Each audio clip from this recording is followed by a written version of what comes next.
Hi all, എൻ്റെ പേര് ആഷിഖ്. ഞാൻ ഈ കഴിഞ്ഞ December 4 HAAD pharmacy technician exam ഓതി അൽഹംദുലില്ലാ പാസ്സായി.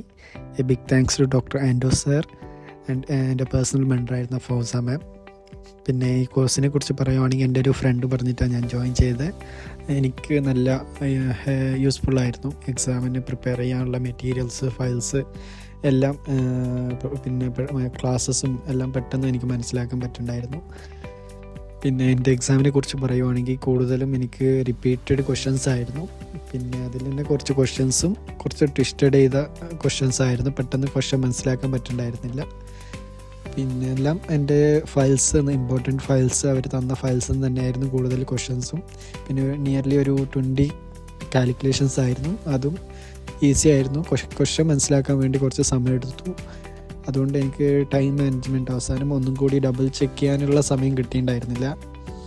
അതുകൊണ്ട് നെക്സ്റ്റ് ടൈം എക്സാം എഴുതാൻ പോകുന്ന ആൾക്കാർ ടൈം മാനേജ്മെൻറ്റ് നന്നായി ശ്രദ്ധിക്കുക.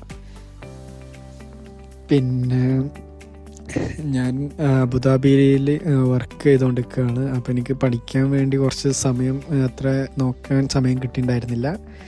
ഞാൻ എക്സാമിന് ഒരു നിയർലി 5 months ആയി ജോയിൻ ചെയ്തിട്ട്. എക്സാമല്ല, ഞാൻ ക്ലാസ്സിൽ ജോയിൻ ചെയ്തിട്ട് നിയർലി 5 months ആയി.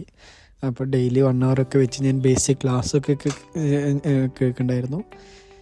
അത് കഴിഞ്ഞ് ലാസ്റ്റ് 1 month, എക്സാമിന് 1 month ബിഫോർ ഞാൻ വെക്കേഷൻ എടുത്ത് എക്സാം പ്രിപ്പയർ ചെയ്യാൻ വേണ്ടി സ്റ്റാർട്ട് ചെയ്തു. പിന്നെ അപ്പോഴും ഞാൻ കൂടുതലും റിപ്പീറ്റഡ് ക്വസ്റ്റ്യൻസും ഇമ്പോർട്ടൻറ്റ് ഫയൽസും അങ്ങനെ അതുതന്നെയായിരുന്നു കൂടുതലും നോക്കുന്നുണ്ടായിരുന്നത്. അതൊക്കെ എനിക്ക് നല്ല രീതിയിൽ യൂസ്ഫുള്ളായിരുന്നു. പിന്നെ നെക്സ്റ്റ് ടൈം അത് എക്സാം എഴുതാൻ ഉള്ള ആൾക്കാർ കൂടുതലും ഇമ്പോർട്ടൻറ്റ് ഫയൽസ് നോക്കുക, റിപ്പീറ്റഡ് ക്വസ്റ്റ്യൻ മാക്സിമം നോക്കുക, അത് നന്നായി പഠിക്കുക. കൂടുതലും അത് ക്വസ്റ്റ്യൻസ് തന്നെ ആയിരിക്കും, കുറച്ച് ട്വിസ്റ്റ് ചെയ്തായിരിക്കും ഉണ്ടാവുക. അപ്പോൾ നന്നായി പഠിക്കുക. All the best. Thank you.